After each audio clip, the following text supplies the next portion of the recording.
Hello, listeners. This is Kat. Welcome back to Put Your Hands Up Podfic. This will be the reading of a one-shot entitled Feather Pals. Izuku is a kid when his class gets put into a pen pals program where they get to choose to write to different heroes. Izuku's choice of hero to write to is Hawks. This is, like I said, a one-shot with over 8,000 words. I hope you all enjoy.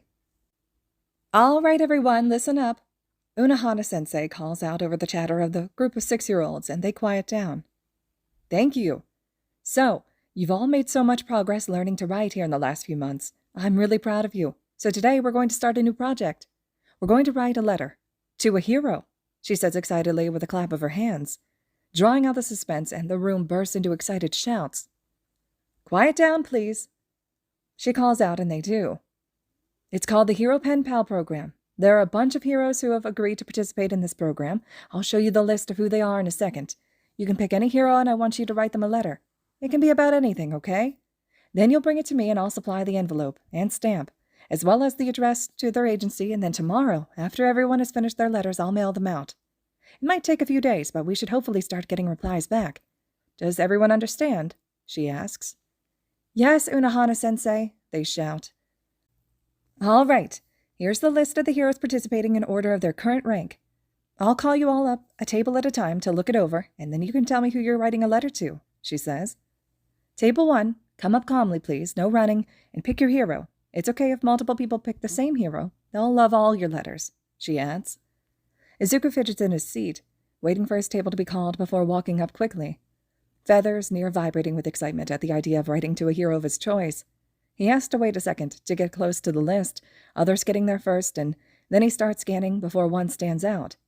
He's known that hero. They're his favorite, even more than All Might, which is saying something because All Might is number 1. Unohana-sensei, Izuku mumbles. Yes, Izuku-kun, she asks. I want to write to him, he says, pointing. All right, I'll mark you down for him. Have fun, and if you have any trouble with writing, don't be afraid to ask for help, she says with a gentle smile, quickly jotting the hero down next to his name on her list. Okay, Izuku chirps and rushes back to his table. Unohana-sensei had already set out paper, pencils, crayons, and even stickers to decorate their letters with, and Izuku grabs a blank piece and a pencil to start writing. Kigo's bored. He's been sitting at his desk working on paperwork for so long. Why did paperwork have to be so boring? He ignores Rumi's snort and his bored sigh, sending a feather out to poke at her ear and make her laugh. There's a knock on the door, breaking his concentration of messing with Rumi as he works on another report. Come in, he calls out, calling the feathers back to his wing. Amina, his personal assistant, opens the door with a smile. Mail's come in, she explains, setting a small stack of letters on his desk. Thanks, Kiko says with a smile, and she nods before leaving to get back to whatever she was working on. Fan mail? Rumi asks from her slouch on his couch. Kiko says, eagerly grabbing the stack of letters and puts his reports aside to start opening them. He loves getting fan mail. Well, most of them. Some of them can be a little creepy, and any excuse to not do his reports is enough for him. The first one is unfortunately one of the creepy ones, and he tosses it in the trash without a care. The next bunch is from teen hero hopefuls asking to train under him because they have a perfect quirk for heroics, and doesn't that bring back bad memories? Or wanting to work for him. If they want to work, they should go through his hiring manager, not sending him letters. And he's not really looking for any interns right now. He's only had his agency for about 6 months. Let him get used to this before he starts seeking out interns and hero hopefuls. He's got enough on his plate currently. The last one makes him pause. The return address is from a school, to an Unohana Kima, with his address written on it. In a corner of the envelope are the words, Hero Pen Pal Program, and he grins brightly. Sliding a talon under the flap, he cuts it open and pulls out a letter and blinks in surprise when a small, dark green, almost black feather falls out with it. He opens the letter. There are 2 pages, and smiles softly at the shaky handwriting of someone who's only just learned to write and begins to read. Dear Hawks, my name is Izuku. I am 6 years old, and I chose you for my letter. Unohana-sensei said to write about us and why we chose you. So, I like Katsudan and coloring and heroes and quirks. I don't like tomatoes, they're yucky. I had a mommy and a daddy, but they're gone, and I live at an orphanage now.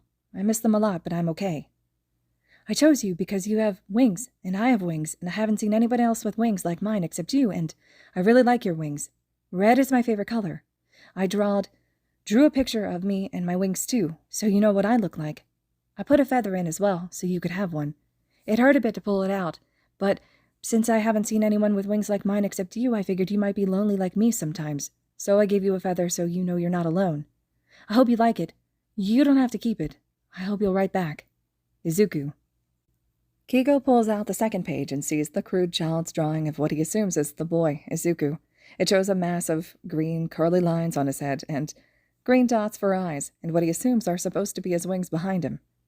Kigo picks up the feather. It's a baby feather, more fluff than anything else. He obviously hasn't had his first molt, and gotten his grown-up feathers in yet. "What's got you smiling like that?" Rumi asks, coming around the desk, and Kigo shows her the letter. Rumi reads it slowly, a soft awe coming out at the words. "If you don't write that kid back, I will punch you out of your office," she warns threateningly. "Such a cute little baby bird. He gave you a feather, Ki. Oh my God." She slaps a hand on his shoulder. "I want to cuddle him. That was so cute." "You are not kidnapping a child," Kigo huffs, already pulling out a clean piece of paper. Thinking for a moment, he starts writing. "Good morning, Unohana-sensei," the class calls as their teacher comes in the door with a smile and a greeting. "Good morning, everyone. We've gotten a few replies in already. When I call your name, come up and I'll give you your letter," she says as she sets her things down and pulls out a small stack of letters. Izuku hums with excitement, waiting, hoping Hawks wrote back, and isn't disappointed when Unohana-sensei calls out, "Izuku-kun," and holds up an envelope. Izuku rushes up, bouncing with excitement, and takes the letter with a thank you before rushing back to a spot and slowly opening up the envelope. His eyes widen when he sees a small red feather nestled inside along with the letter. Izuku pulls it out and begins to read. "Hello, Izuku. Thank you so much for that awesome letter, fledgling. I was so happy to hear from another bird like me. It can be a bit lonely sometimes, so I'm glad to know you're out there. Us birds gotta stick together as a flock, so welcome to the flock, baby bird. I really like your feather, too. It's a really pretty green. I'll keep it with me always. I gave you one of mine back because it's only fair you have one of mine, too, and it does hurt to pull them out, doesn't it? Definitely not fun.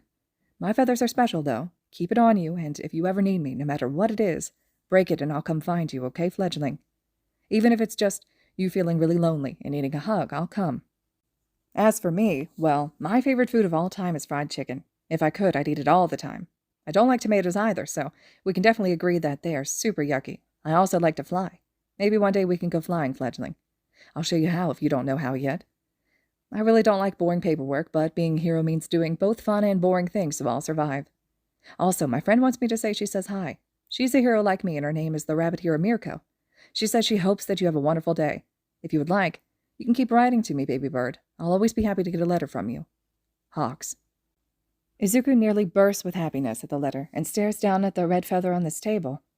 Grinning brightly, he jumps up to Unohana-sensei to ask if he can keep writing back to Hawks since the hero said he could, feather clutched tightly in his hand. "Hawks. Hi, I had a good day again.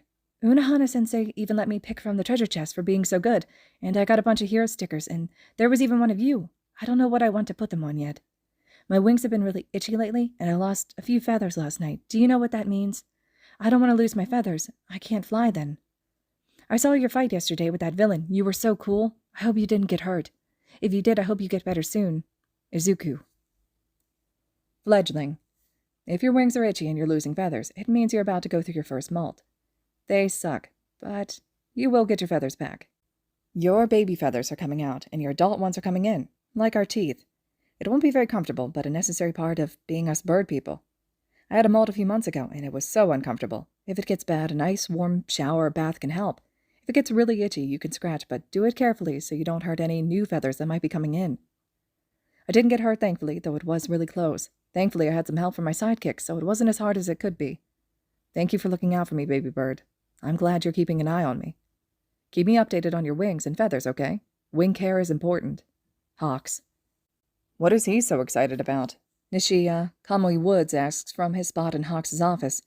He'd been requested on a team-up for a mission. Rumi sat on the couch in a lazy sprawl, reading over the file of information on the case. Kiga was off at his desk, grinning as he writes excitedly. "Oh, he's got himself a chick," Rumi says with a shrug. "A what?" Nishia asks.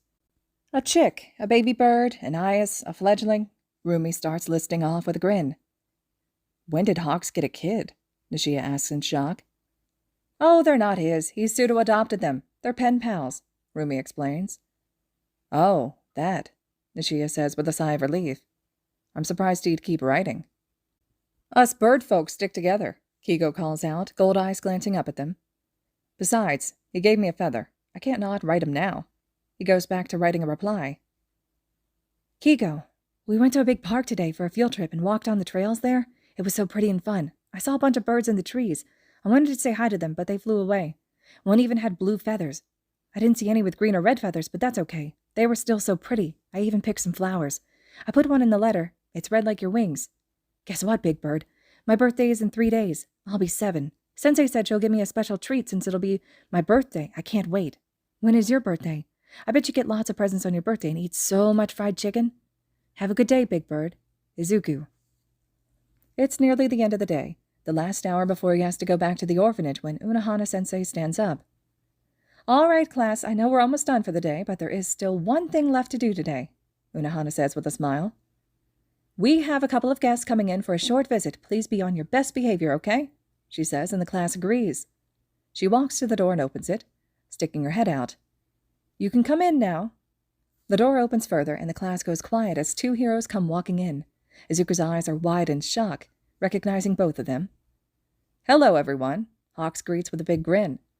A little birdie informed me that today was a certain someone's birthday, and I've come to visit and wish him a happy birthday, he explains. Whispers break out, eyes looking around, trying to figure out whose birthday it is, as Hawks keeps walking farther into the room and comes to stand beside Izuku as the boy looks up at him. Hey, fledgling, I hear you're 7 now, Hawks says, crouching next to Izuku. Big Bird, Izuku squeaks out and then lunges at the hero to hug him. Happy birthday, baby bird, Hawks says with a grin as the class breaks out into excited whispers. We brought cupcakes for everyone, Mirko adds, holding up a box in her hands. The class cheers as Unohana-sensei helps the second hero to set the box on her desk and starts to distribute the treats. Don't eat them just yet, she adds, and a few kids giggle, setting down their treats. Mirko brings the biggest cupcake and sets it in front of Izuku, pulling out a candle shaped like a 7 and sticks it in the cupcake, lighting it. All right, Kit, you've got to make a wish, and then we need to sing you happy birthday.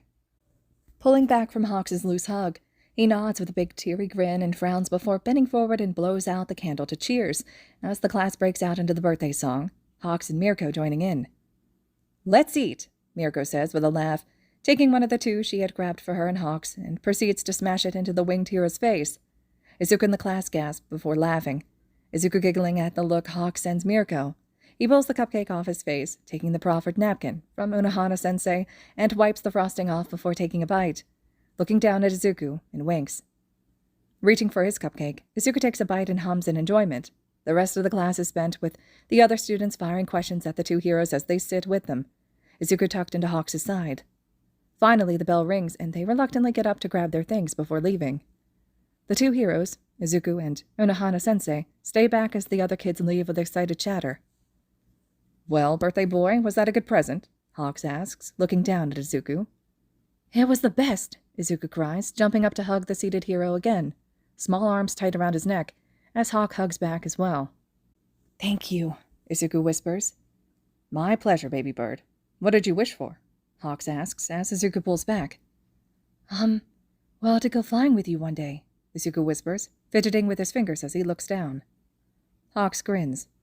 I think that wish can be arranged, he says, and Izuku looks up with bright green eyes. Grab your things, fledgling. It's time for your first flying lesson, Hawks says excitedly and helps Izuku stand as the boy goes rushing to his cubby to grab his things. Mirko laughs at their eagerness. They end up in a secluded park, Rumi watching over their stuff as Hawks stands in front of Izuku. All right, fledgling, flying 101, Kigo declares, and Izuku giggles, bouncing on his feet in excitement. First rule, no flying without adult supervision, okay? Kigo asks. Okay, Izuku nods. Good. Rule number 2, no flying too high until you get stronger, okay? If you fall, you could really hurt yourself, so we'll keep it low until then. Kigo says.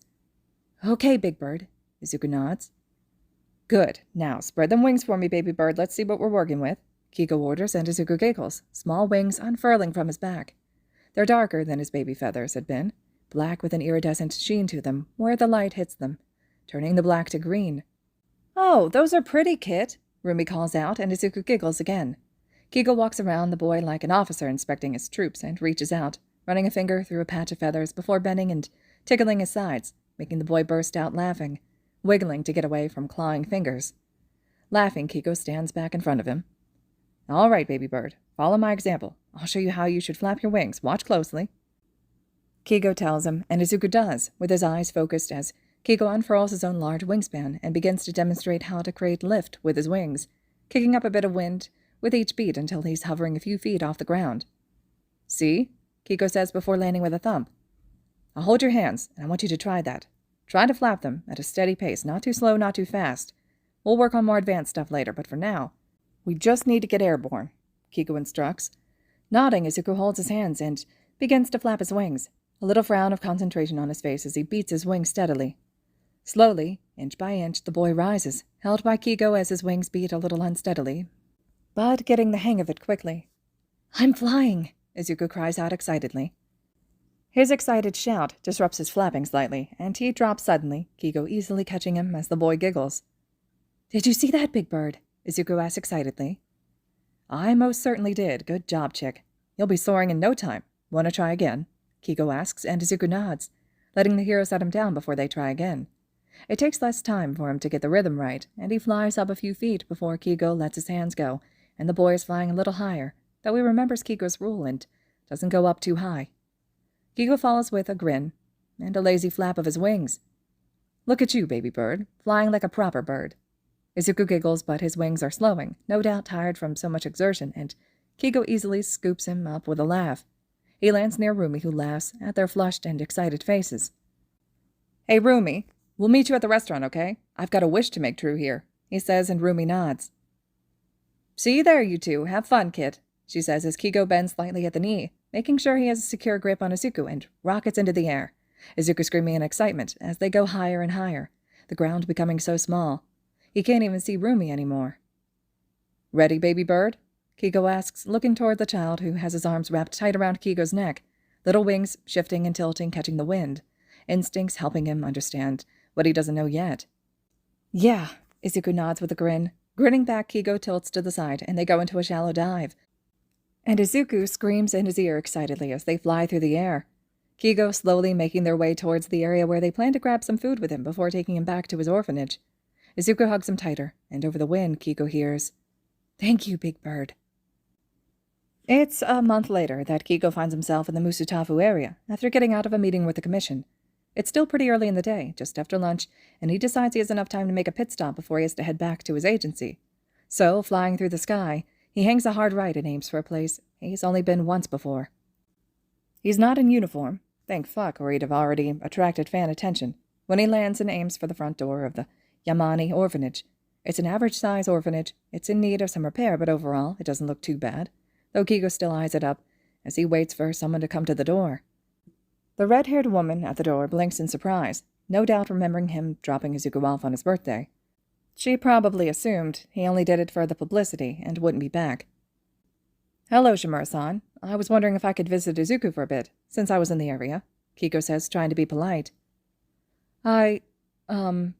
Of course, come in," she gestures as she opens the door wider for him, and Kigo tucks his wings in tight to his back. He also doesn't miss the annoyed and disgusted look she sends him, and his wings, but he's grown used to it. It's amazing how many people are against mutant-type quirks. She walks off down a narrow hall, and a few minutes later, Kigo hears the running of small feet, and Izuku comes rushing down the hall, expression excited as he runs at Kigo and jumps at him, Kigo picking him up easily. "Big Bird!" Izuku cries out excitedly. "Hey, baby bird. I've got the afternoon off and I was in the area, so I thought we could go flying again," Kigo says easily. Izuku frowns, looking down. I can't," he whispers. "Shimura-san says I'm not allowed to fly." Kigo frowns at the way Izuku hunches in on himself, tucking his wings in tight, and Kigo looks them over, freezing as he notices what seems off about them. "Baby bird, let me see your wing, please," Kigo asks, and Izuku flinches slightly, tucking in closer as he slowly opens one wing, giving Kigo a clear view of the sheared-off flight feathers. their ends jagged by whatever tool was used to cut them. "Izuku, who cut your feathers?" he asks softly. "Shimura-san," he whispers. "She said I can't fly anymore and cut them," he admits sadly. "She did, huh?" Kigo says softly, blood boiling at the audacity of the woman. "Well, we can still go flying, don't worry. They'll grow back in, I can promise that. Can you wait here while I speak with your guardian?" he asks, and Izuku nods, letting Kigo set him down, and Kigo heads for the direction he can hear the woman's voice coming from. He steps into the orphanage's kitchen, and Shimura looks up in surprise as he enters. "I have a question for you, Shimura-san," Kigo says evenly, golden eyes sharp as he looks at her. "Yes, Hawk-san," Shimura says back with a frown. "Why did you cut his feathers?" he asks evenly. "I don't know what you're talking about," she says back, turning back to whatever she is cooking on the stove. "His feathers. His flight feathers. He says you cut them off. Do you understand how traumatizing that can be to a young avian? He needs them to fly. You've grounded him," Kigo hisses back. "I've simply took a problem and found a solution. I don't have the time to keep an eye on him to make sure he doesn't hurt himself by trying to fly. So I cut them. I've neither harmed nor severely impaired his wings. They will grow back, as I'm sure you're aware. When he's older and more mature, he will be allowed to keep them grown out. I don't know why you're so worked up. He's not your child. He's just a child you've taken a mild interest in, and eventually you'll drop him like all heroes do with those that they interact with for publicity," Shimura says, glancing back at the hero. "The fact of the matter is, Hawks, you have no say in how I raise him as a guardian. Now, if you'll excuse me, I need to continue getting dinner ready for all of the children in my care," she finishes and dismisses him as she turns back to the food she's cooking. Frowning, Kigo huffs and turns away, heading back to where he left Izuku. "Big Bird?" Izuku asks quietly. "It's okay, baby bird. Come on, let's go flying," Kigo says, and Izuku nods, letting the hero pick him up, and walks out of the orphanage without a backwards glance. "She cut his flight feathers! His flight feathers!" Kigo huffs out angrily, where he's pacing a path in his office. Rumi, on her day off, is settled on the couch and watching him pace. "He was so happy to learn how to fly, and she took that away from him." "I know what you mean, Ki, but she's also right," Rumi says evenly. "What do you mean she's right?" he demands, turning towards her sharply, golden eyes blazing. "Hey, I'm on your side, but legally you have no say in how she raises him. Unfortunately, cutting his feathers is not considered abuse or neglect. In fact, there are some who consider it good parenting, keeping your child from flying until they're older and more mature to start flying," she says, running a hand through her hair. "I love the baby bird as much as you do, but you're getting awfully worked up over a kid that isn't yours," she adds with a raised eyebrow. Kigo huffs, looking away, wings shuffling a little. "No," Rumi says with a big grin spreading across her face. "You're not." "I'm thinking about it," Kigo admits sheepishly. "Oh my God, Ki, why didn't you tell me?" Rumi screams out, jumping over the couch to launch herself at him to hug him, the blonde grunting at the impact. "You're going to make it official?" "It's still a maybe," Kigo huffs out, but she can see how thin that excuse is. "Okay, a maybe, but here's a question for you," Rumi says, suddenly becoming serious. "Will the commission let you?" she asks softly, and she sees the way he stills and tenses. "I don't think a child is in the plans for Hawks," she reminds him. "I'm working on it," Kigo mutters, running a hand through his feathery blonde hair with a sigh. It's a maybe," Kigo says again, and she nods, getting what he's trying to say. "Okay, it's a maybe. I hope it becomes a yes, though," she adds with a small smile, hugging him tight, and Kigo laughs, leaning into the hold. Izuku's sleeping in his room soundly when the door bangs open suddenly, startling him into awake with a yelp, and he looks up to see Shimura-san standing in the doorway. "Get up!" she barks out harshly, stalking in. "What?" Izuku asks, rubbing at his eyes. "Get up, brat!" she snaps, and reaches out to grab his arm harshly, making him whine as she yanks him out of the bed. "What's going on?" Izuku asks as she forces him out of the room. "Shut up and keep your mouth closed," she orders, and Izuku feels tears well up, heart beating quickly in fear as she drags him down the stairs and into the hall. He stares in shock at the two men standing in the main entry area. "Here he is," Shimura huffs out and tosses him forward and holds out her hand. "Always a pleasure, Shimura-san," one says, handing over an envelope. He has strange horns sticking out of his black hair. "Sheen, tie him up. Can't have the little birdie getting away or alerting someone," he adds to his partner. The second man, purple skin and white hair with weirdly green eyes, nods, pulling out a bundle of thin rope. "Hold still, brat," he huffs out, and Izuku pulls away, trying to run, but a slap to his cheek sends him stumbling to the ground with a yelp. Rough hands grab his arms and pull him together, rope tying around them before wrapping around his shoulders and wings, keeping them pinned to his back. Izuku sobs aloud before a cloth is tied around his face and muffles him. "We'll just let ourselves out," the first says as Sheen picks Izuku up and easily carries him out, even as Izuku kicks his legs, trying to get away. "None of that, little bird, or you won't like your punishment," Sheen murmurs, and Izuku stills, shivering in fear. "Good, birdie." They carry him out of the building and down the walkway toward an idling car. The first man opens the trunk and steps back so Sheen can set Izuku down in a cleared space. "Don't worry, little bird. You won't be in here long," he says with a grin and shuts the trunk with a slam, leaving Izuku alone in the darkness. He can hear the car making a noise, and then he feels them move as they drive away from the orphanage. Crying quietly, Izuku fumbles blindly for his shirt, feeling the thin spin of the feather Kiko had given him in the first letters. Sniffling, Izuku clenches his fingers, and the feather snaps.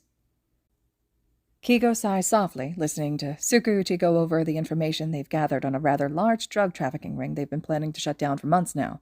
They recently got a tip that a new shipment would be arriving at the gang's warehouse in the coming weeks, and they planned to strike when most of the major players are there to inspect their wares. He's restless, though, mind wandering.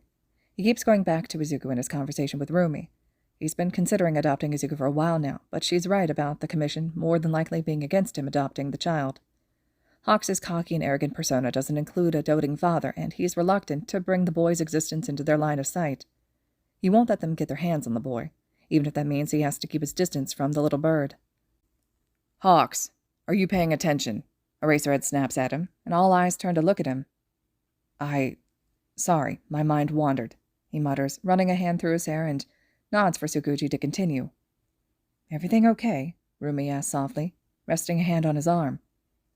"Yeah, just thoughts," he mutters, focusing back on the presentation. A few minutes later, he feels it like shock to his system, the snapping of a feather, and he jerks forward as the eyes of the other pros turn to him as he sits forward. "Ki?" Rumi asks in surprise. "I felt a feather snap," Kiko says, heartbeat picking up. "What?" Rumi asks. "I felt his feather snap," Kiko says quickly. "What is going on? Where are you going?" Tsukuuchi asks in annoyance at being interrupted again. "Someone I gave a feather to just snapped it. I need to go," Kiko snaps, grabbing his visor and headphones off the table and puts them on, sensing out for that connection, feeling the direction the feather is. Is it moving? "I'm going with you," Rumi informs him. "Fine," he huffs out, walking away towards the doors of the conference room, ignoring the murmurs behind him as they rush out of the police station. "Grab hold, Rumi," Kiko orders, and she does, gripping tightly as he launches into the air. He hovers for a moment, orienting himself, feeling the feathers tug and banks left, wings slapping hard. Even with his passenger, he picks up speed easily, the lights of the nighttime city passing in blurs below. "Tsukuuchi's coming behind us. He's tracking our signal," Rumi yells over the wind, and he nods, banking hard around a skyscraper as he searches for the feather's tug. It's definitely moving, fairly quickly. He'd guess a car by the speed. He can feel the gap getting smaller, the thread thickening, and he's starting to pick up sounds as the distance lessens. He can hear muffled crying, and he grits his teeth, pushing himself harder, faster. They come over a range of apartments, and he can see in the distance a few cars driving on a stretch of mostly deserted road. They're aiming for the edge of the city, no doubt leaving it altogether. "How close?" Rumi asks aloud again. "Close," Kiko says loudly, eyes looking over the cars, trying to figure out which one was the right car. Wings flapping harder, he dives down gradually, listening harder to each car, picking up sounds, conversations, and... There, he hears a muffled sob, the rustle of feathers, and a conversation about payment. "There," he points to the black four-door driving away from them. "That one." Rumi nods, leaning forward to catch his eye. "Drop me on them," she orders with a wicked grin. "Just be careful, he's in the car somewhere," Kiko says back, and she nods. They're both in their costumes, and it's not hard to maneuver himself to fly just over the car. "Bombs away, bird brain," Rumi cries out, and he lets her drop. She lands on the top with a heavy thump, and the car swerves as the brakes squeal, the car coming to a sudden stop in the middle of the road. Rumi doesn't waste a moment, heel coming down on the driver's side window, smashing the glass, and she reaches in, dragging a dark-haired man out, tossing him to the road. Kigo lands heavily in front of the stopped car, wings flaring as he sends feathers into the car, snagging the passenger and pulling him out through the driver's side window and lifting him up into the air. He sidesteps the strange bubble the purple-skinned man throws at him, the bubble popping behind him and splattering strange sizzling goo everywhere. Thankfully, none lands on him. He sends him higher, making the man cry out in fright as Kigo rushes towards the car, looking inside, but he doesn't see Izuku anywhere. Reaching down, he pulls the trunk lever and rushes to the back. Pulling the lid up, he sees Izuku in there, trussed up and crying, sobs muffled by a gag. "It's okay, I'm here. I'm here," Kigo whispers gently, pulling the child for the trunk as he sobs harder. Reaching up, he gently tugs the gag free. "Kigo!" Izuku sobs, and Kigo shushes him softly, rubbing his back. "It's okay, I'm here, baby bird," he whispers, pulling a hardened feather free and slowly cuts through the rope until it breaks and he unwinds it from Izuku, the boy wrapping his arms around Kigo's neck as he sobs, wings trembling. Sirens sound in the distance, and a few minutes later 2 police cars pull up. Tsukuchi steps out of the first car, Sansa following from the second car. Eraserhead comes behind them, with Kamui bringing up the rear. "What happened?" Tsukuchi demands as they come closer, taking in the crying child held in Kiko's arms and the 2 thugs being watched over by Rumi. "They took Izuku. I found him bound in the trunk," Kiko says, holding up the rope they had bound him in and the snapped feather hanging around Izuku's neck. "Shh, nestling, you're safe. I promise you're safe," Kiko says softly, still rubbing Izuku's back as he cries softly. "We'll take them in for questioning," Tsukuchi says with a nod, he and Sansa stepping forward to put quirk-suppressing cuffs on the 2 before taking them toward the police car. "We'll meet you at the station," Kiko says, and Tsukuchi nods. "We'll handle the investigation," Eraserhead tells him, Kamui nodding with him. "Thanks," Kigo whispers. "Come on, baby bird, it's okay. We're going to go to the police station, okay?" Izuku nods mutely against his shoulder. Sighing, Kigo launches himself into the air, Izuku held tight to his chest as they fly towards the station. Izuku is an exhausted lump on his chest, zonked out after the events of the night. Kigo hasn't put him down since he pulled the boy from the trunk. His heart is still beating heavily at the thought of losing this boy, his nestling. He looks up as Rumi comes out of the observation room, eyes hard and expression grim. "Did they say anything?" Kigo asks softly, keeping his voice low to keep from waking Izuku. She nods. "Apparently they're just the middlemen. Paid to pick him up and drop him off at a predetermined location. They were told where to go to get him, and that the head of the orphanage was expecting them, and her payment. She sold him," Rumi says, seething with rage. "What?" Kigo asks softly, tensing. "Tsukuchi's looking into it. There's been a few reported runaways from there already. More than likely, Izuku isn't the first one she's sold to child traffickers. He's already working on getting the warrants for her arrest and to search the orphanage. By the time the sun comes up, she'll be behind bars," Rumi reassures him. "He also said he'll get the emergency foster paperwork for you to fill out," she adds. He doesn't know how to finish his thought. "Don't even try to deny it, Ki. You haven't put him down since you got him, and you hissed at the medic that tried to check him over without asking," Rumi reminds him, and Kigo flushes a little at the reminder. "Fuck," he huffs out, but he can't keep the smile from creeping over his face as Izuku snuggles in closer, wrapped up in his coat. "I don't have anything to take care of a chick," he mutters. "We'll go shopping in the morning," Rumi waves off. "I think right now he just needs you to not leave." "Yeah," Kigo nods, running a hand over Izuku's curls. "I almost lost him," he whispers. "If I hadn't given him one of my feathers," he trails off. "Stop it, Ki. You'll drive yourself up a wall thinking on all the what-ifs. You did give him a feather, and you got him back. That's the important part," she reminds him. Kigo nods. "Thanks, Rumi. I don't know what I'd do without you."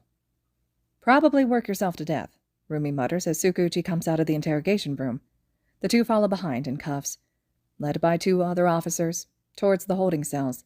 They'll be carted off to prison come morning. A few minutes later, the man comes back with a few papers and a pen. Kigo quickly scans them over before initialing, signing, and putting his ID number where indicated. Rumi adds her signature to authenticate it, and then they're free to go, with Tsukuchi asking him to bring Izuku back in later so they can interview him about what happened. A car is waiting for them to take them to their hotel. They'd planned to stay the night for the meeting and then head back in the morning. Izuku barely stirs as he buckles him into the car, tucked into Kiko's side, and they soon find themselves at their hotel, taking the elevator up. Kiko's thankful it's nighttime, and there isn't any press to see them take Izuku inside. We'll grab breakfast in the morning, take him to get interviewed, and then catch a train back to your agency, Rumi says, and Kiko nods tiredly. It sounds like a good plan. Do you think we should stop by the orphanage and grab his things? Kiko asks as the elevator slows to a stop on their floor. We'll ask Tsukuji when we go back. I doubt they'll have any reason to keep Izuku's things, Rumi says, and he nods, walking towards his room, pulling out his room key. Night, he murmurs, juggling Izuku in his arms to open the door and step inside.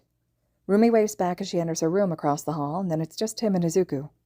Sighing, he settles Izuku in his arms, using feathers to flick on the lights, and he toes off his boots and walks barefoot into the room. Laying Izuku on the bed, Kiko changes quickly into a pair of pajama bottoms and an old t-shirt before picking him back up. Pulling down the blankets on the queen-size bed, he tucks him in, unwinding his coat from around the boy before tossing it aside, and pulls the blankets over the child. Settling in on the other side of the bed, he pulls out his phone, checking his messages, noting emails and notifications. He types off a quick email to Anima about what's happened, and if she and some of the others can get his guest room set up for the habitation of a 7-year-old, adding that he's not sure what time he'll be back, but that it'll probably be sometime in the late afternoon, early evening range. Email sent, he plugs in the device to charge and settles down to sleep, tucking Izuku closer. The boy snuggling into his side with a sigh, and Kiko huffs before letting sleep drag him down. The morning comes sooner than Kiko wants, waking to the chirp of his phone, announcing an email followed by the steady buzzing of a call coming in. He's thankful that he turned the ringer off last night, and he feels the small ball of heat next to him stir slightly before stilling as he fumbles blindly for the phone and answers without even checking who it is. Hello, Kiko mutters gruffly, blinking sleepily up at the ceiling as he runs a hand over his face. Morning, bird brain, Rumi says over the line. Rue, Kiko huffs, slumping back on his pillow before glancing down to see Izuku curled against his side, small wings lax in sleep, as his hands clutch at his shirt. I figured you wanted to make a bit of an early start to get everything done quickly, so I'm your wake-up service, she chirps, and he can hear the grin on her face.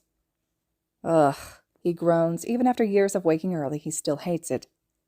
Yeah, lazy bones, get up. Tsukuji called me half an hour ago to say Shimura was taken in, and they've got someone watching over the rest of her children while they investigate.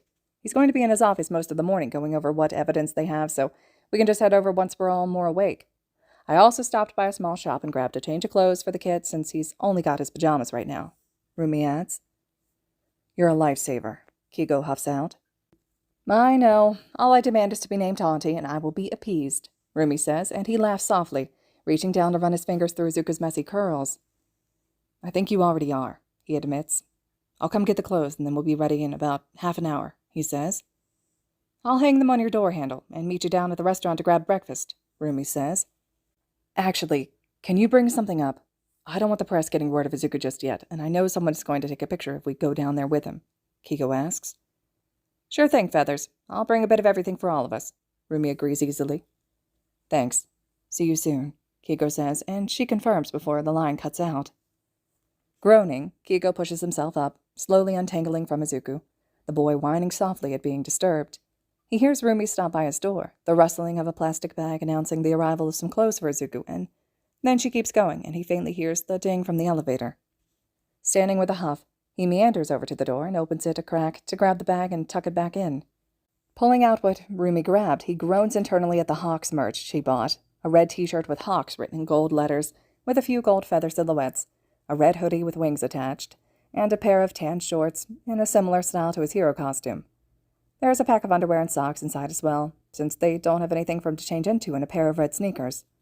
Snorting, he takes the items and sets them on the counter, in the bathroom before walking over to Izuku's side of the bed and sitting on the edge.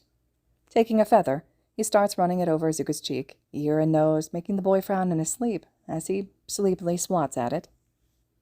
Time to wake up, baby bird, Kiko says softly, tickling his neck, and Izuku giggles as he wakes up more, wiggling to get away from the feather. Kiko? Izuku asks after yawning widely, rubbing at his eyes. Yep, baby bird, we need to get up and ready. We've got some clothes for you to change into, so first, you need to take a shower, Kiko says. Okay, Izuku says with a smile, slowly crawling over the bed to jump down, and Kiko walks him to the bathroom, setting the toiletries down where he can reach. Let me know when you're done, and I'll help you dry your wings. Rumi is bringing up breakfast as well, he adds, and Izuku nods before Kiko steps out and hears the shower stop, a small yelp sounding as the water starts out cold before warming up. 20 minutes later, someone knocks on the door, Rumi calling, "I come bearing food." Kigo, in the middle of helping Izuku dry his wings, sends a feather to push down the handle, and Rumi opens it the rest of the way with a hip as she backs in carrying a tray piled with 3 plates and their drinks. She turns with a grin. "Breakfast is served," she cheers, and Izuku giggles. Wings dry enough, Kigo lets Izuku jump down and clamber onto the desk chair to sit. Rumi sets a plate of pancakes, scrambled eggs, bacon, and 2 slices of toast in front of him. A small lidded cup of orange juice is set next to him. She sticks a straw in the cup for him and sets his utensils down next to the plate. Kigo accepts his cup of coffee and a plate of a similar breakfast with a hum of appreciation. Taking a sip of the drink, he sighs. Rumi knows just how he likes his coffee. Izuku's a little quiet as they eat, but he still asks a few questions about what they plan to do that day. "Well, Kit, first we have to go back to the police station. The nice detective from last night wants to talk to you about what happened. Key and I will be with you while you tell your side of things. Then, we're going to the orphanage to pick up your things, and after that, we're taking you on a train to Fukuoka," Rumi lists off. "I'm going with you?" Izuku asks in shock, looking at Kigo. "You are, baby bird. I took temporary guardianship of you while they investigate the orphanage, and Shimura-san for what she did. After that, well, that's up to you, fledgling," Kigo admits. "What?" Izuku asks in confusion. "It means, if you want to go back to the orphanage, you can, or we can find a foster home for you. Or you can stay with me," Kigo adds softly. "I can stay with you?" Izuku asks with wide eyes. "Only if you want to," Kigo reassures him with a smile. Kigo has to hold up his plate and coffee cup to keep them from spilling as Izuku launches himself at Kigo, wrapping his arms around the hero's neck. "Yes, yes, yes, yes," Izuku says excitedly. "I want to stay with you, Big Bird." "Okay, then," Kigo murmurs, using feathers to hold his coffee and plate as he wraps the boy in a hug back. "Okay, then, you're staying with me," Kigo says with a small grin, and Izuku giggles. The 2 heroes handle the crowds easily as they work their way deeper into the train station, looking for their train platform, still having a few minutes before it arrived. They'd gone to the police station to get Izuku's statement, recorded by Suguji. The detective had smiled at his request to make the fostering permanent and had agreed to email the paperwork to him before they left for their next stop. Their stop by the orphanage was quick, grabbing a bag to stuff Izuku's few clothes, what toys he had, a few hero merch, mostly what Kigo had sent him over the year of their correspondence, and then they'd left, nodding to the detective on duty there. They stop briefly to eat lunch and then head out to the station. Now they're on their way back to Fukuoka. The train arrives on time and they climb on, following the line of passengers, embarking, easily finding their seats, Izuku bouncing excitedly as they settle their things in the above compartments. It's a long trip, even by bullet train, with stops along the way. They're looking at a 5-hour trip, and Kigo lets himself relax as Izuku plays on his phone, a few hastily downloaded games keeping the baby bird entertained most of the trip before a nap attack hits him, and he and Kigo cuddle up and sleep. He ignores the snort from Rumi, and the subtle shudder sound from her phone, no doubt, snapping pictures of the 2 cuddling. As they emerge from the station into the late afternoon sunlight of Fukuoka, Kigo feels the last bit of tension in his shoulders relax. "Well, baby bird, welcome to Fukuoka," Kigo says, and Izuku giggles. "I'll leave you 2 to get settled in. I need to stop by my own agency before heading home. See you tomorrow, kid. Welcome home," Rumi says, leaning in to give the 7-year-old a hug, which he gives back eagerly. "Bye, Rumi," Izuku says softly. Rumi leans into Kigo's side. "If you need help with the commission, let me know. And I know one person who'd be willing to back you up. He's always been a thorn in their side." She huffs with a knowing look. "Thanks, Ru. I'll message him later if they start causing a problem." Kigo promises and Rumi nods, salutes, and waves down a taxi to take her to her agency. "Let's go, baby bird," Kigo says, wings unfurling as they take to the air, Izuku giggling excitedly as they fly. Kigo lands on the balcony of his penthouse apartment and opens the door. "Welcome home, baby bird." Izuku grins up at him. All right, listeners, this concludes the one-shot Feather Pals. I really like this fic a lot. I love the dynamic between Izuku and Hawks in this one. Let me know your thoughts and reactions to it as well. I definitely think we need more fics like this out there. I am just eager to hear your thoughts, though. If you like the fic and you have the chance to slide over to AO3 to leave comments or kudos to the original author, that would be much appreciated. And that goes for any of the fics that I podfic here on this channel. Thank you all so much for your amazing support and for listening.